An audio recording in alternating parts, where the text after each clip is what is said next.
Muy buenas tardes, Fanny. Gracias por estar en el canal. Bienvenida. De hecho, agradecimientos también a Editorial Planeta por la oportunidad. Así que, Fanny, muchas gracias. Y bueno, bien, Jaime, esta es tu oportunidad para que puedas hablar con Fanny y puedas tener el dominio de las preguntas iniciando. Así que, adelante.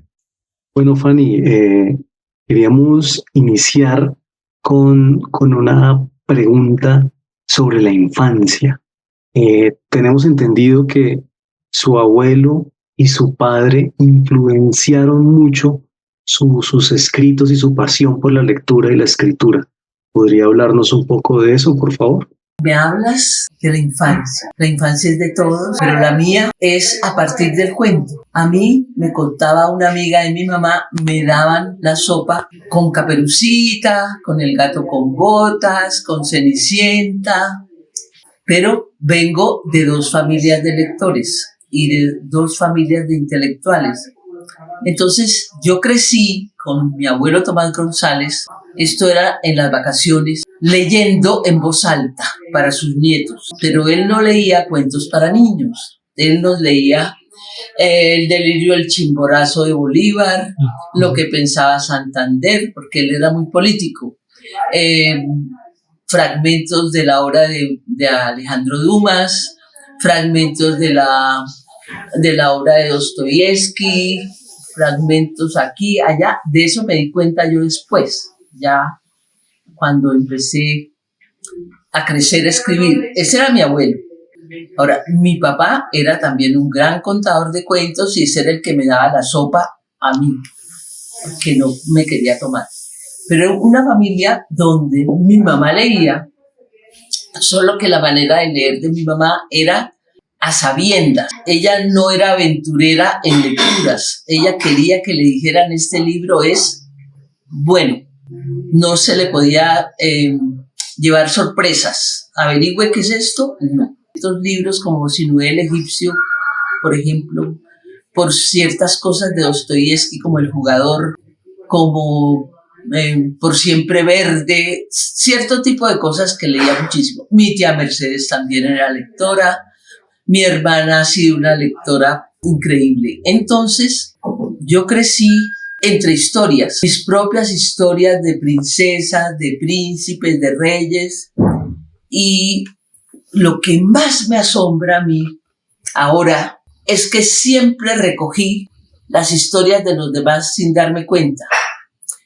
Y el día que escribí un cuento para adultos, que escribía, pues, yo no sé si para adultos, o para gatos, o para pájaros, lo que sea, pero escribía sobre el árbol, sobre la tierra, sobre la flor. Pero un día recordé una historia del pueblo de mi abuelo.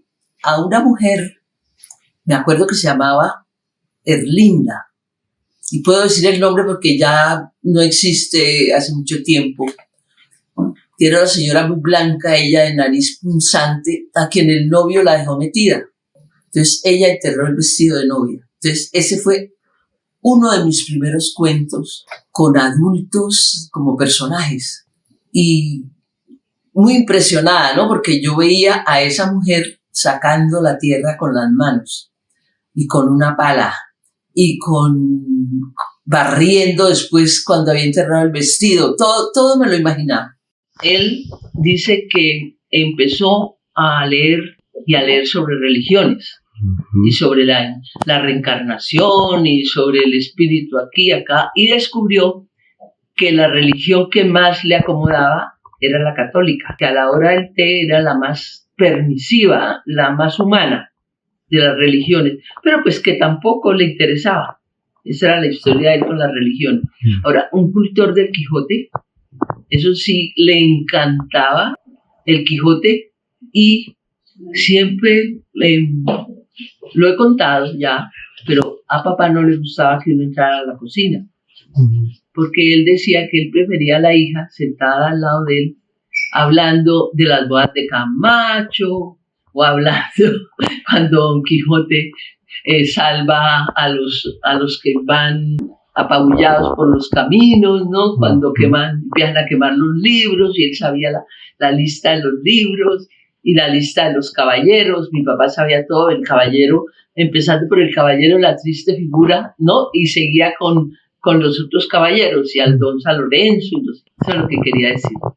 Fanny, usted ha cultivado diversos géneros. Ha escrito novela, ha escrito cuento, ha escrito literatura infantil, entre otras. ¿En qué momento descubre que usted puede usar los géneros para expresar sus obsesiones literarias? No heredé dones. Y yo vengo de una herencia, ¿no? De personas pensantes, ante todo, y que no les daba miedo su época. Yo tengo mi relación con el mar desde que tengo memoria. Yo no tengo esa memoria que tienen varias personas que llegaron y vieron el mar y, mejor dicho, enloquecieron. No, para mí el mar está en mi vida desde siempre. Y a mi papá le gustaba, en vacaciones, cuando yo tendría 8, 9, 10, 11 años, siempre alquilar una casa en una playa. Entonces uno estaba 15 días, un mes y medio en esa playa. Y pienso que al leer tanto como he leído yo desde niña, como que aprendí a estar en distintos espacios. Entonces, a mí me da mucha risa, a veces me da un poquito de angustia la cantidad de sitios donde he vivido, después de independizarme, salir de mi casa.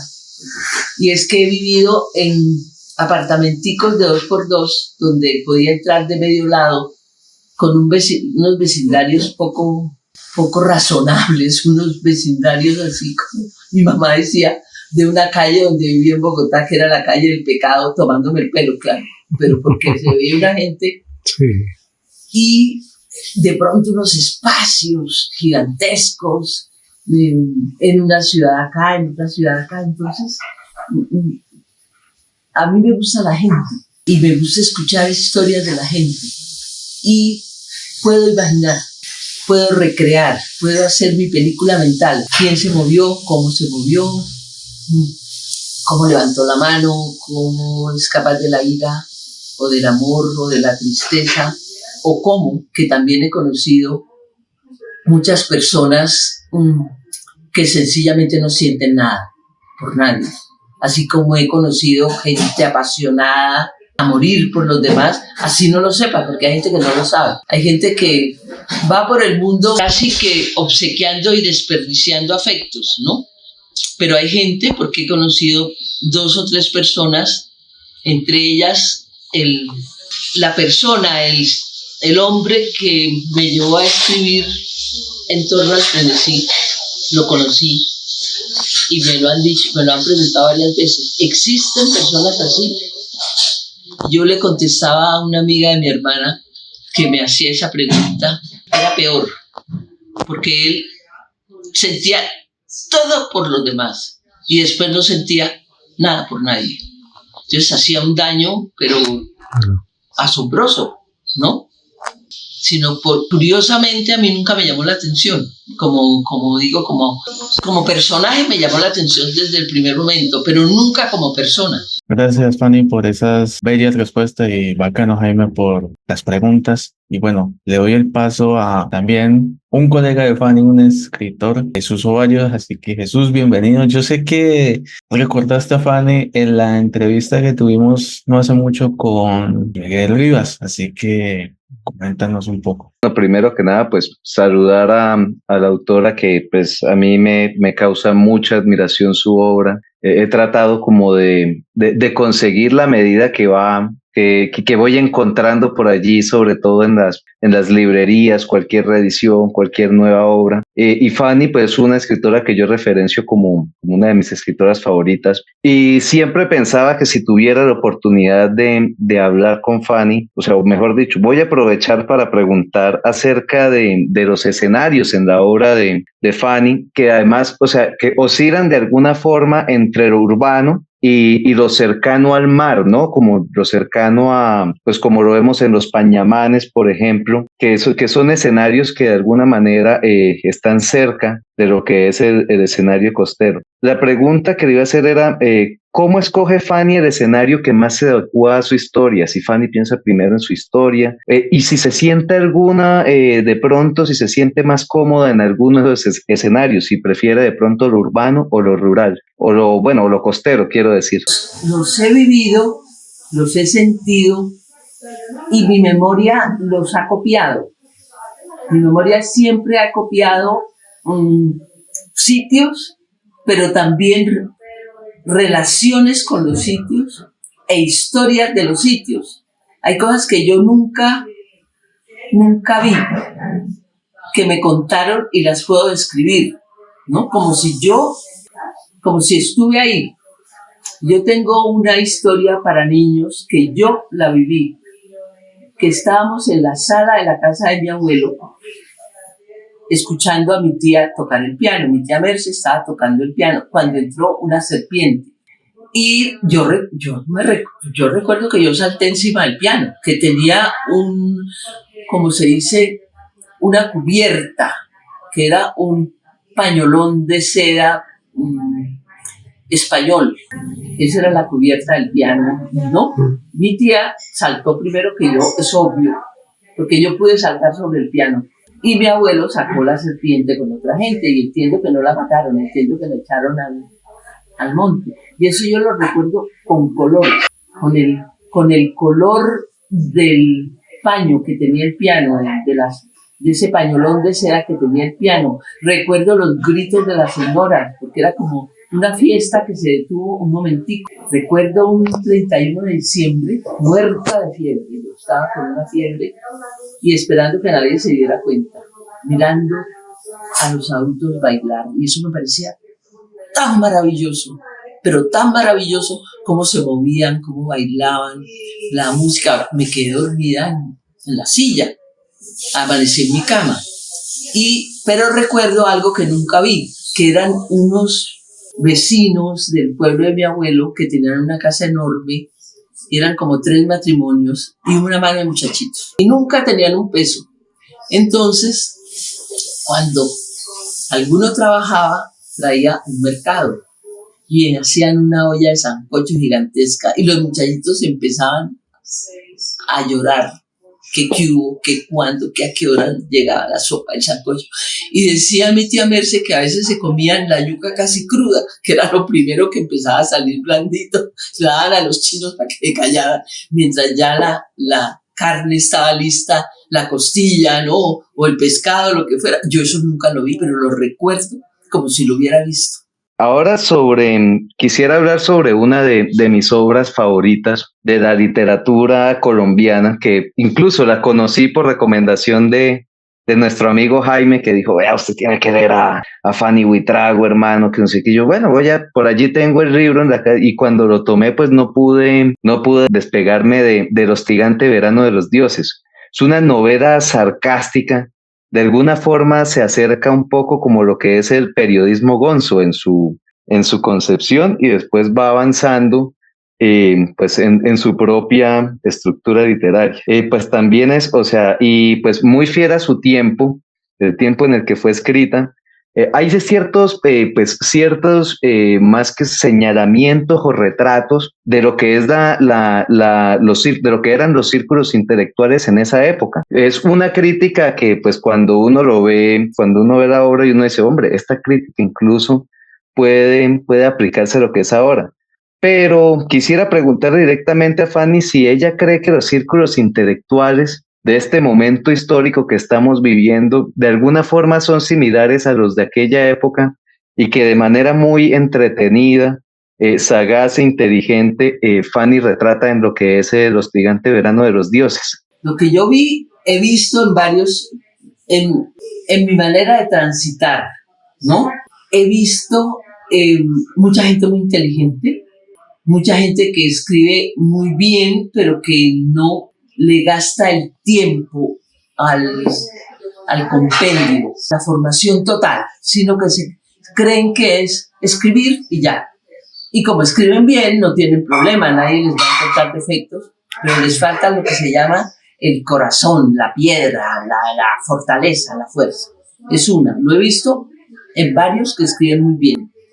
He visto los arrogantes, unos arrogantes, pero así he visto los transeúntes, que simplemente, hombre, vamos a escribir un libro, pero si me lo publican bien, si no me lo publican tan bien, la idea es que se los publiquen. Y he visto mucho merodeador, que no escriben, no aportan nada, pero les sacan dinero a la cuestión cultural. Y he visto cosas como exposiciones. Yo una vez vi una exposición horrible, que era sobre los portadas de libros colombianos famosos. Y yo pues caí en la trampa, claro, con el hostigante. Yo fui a la exposición, era el papel más barato del mundo, impreso con una letra negra, el título de cada libro y el autor, y esa era la exposición. ¿Cuánto dinero le sacaron a la gestión cultural por eso? Y así hay unos cuantos, advierto, y pasan por grandes gestores de la cultura. Y creen que uno no se da cuenta. ¿Y qué puede hacer uno? Se dio cuenta, pero ¿qué? No eres policía, no te puedes poner en plan de policía, el problema es de ellos además, ¿no? O también casos que alguna vez un amigo, que es un ensayista muy importante, me decía, mira Fanny, vi en tal periódico que copiaron unos versos indígenas exactos y los firma fulano de tal. ¿Qué hago? Le dije, nada, el problema es de él, el problema no es tuyo. El que te está haciendo trampa a sí mismo es él. Entonces hay ese tipo de gente que fue muy sencillo escribir una novela que fue muy sencilla, cuando empiezo a corregir, ahí llegó la dicha. Entonces, y las últimas mañanas de pronto hice un descubrimiento de esos tenaces, entonces he terminado agotada. Y yo estaba convencida que ya este año salía, olvídate, estos 6 meses más, pero bueno. Muy buena pregunta, Jesús, muchas gracias. Y bueno, Fanny, ya como últimas preguntas que va de mi parte, es sobre estas obras que están publicadas en Seis Barral, que es sobre el bello animal. Es un tema acerca de la dualidad entre la vida y la muerte, pero desde su perspectiva, ¿cómo ve la muerte? ¿Como algo bello? ¿Y cómo le gustaría ser recordada? Sé que es una pregunta bastante, pues puede decirse un poco controversial, fuerte, pero sí me gustaría saber su perspectiva acerca de ello. ¿Sabes que sí? En una época me asustaba mucho, de niña, y sobre todo ver una calavera, para mí eso era terrorífico. Pero en un momento dado me han pasado varias cosas. Una, con mi hermano Ramón Buitrago, muere en un accidente. Él lo graduó, los Andes lo graduó en ingeniería ya muerto, que además era muy inteligente y muy bueno en lo que hacía. Entonces, eso fue el desastre para todos nosotros. Fue un accidente.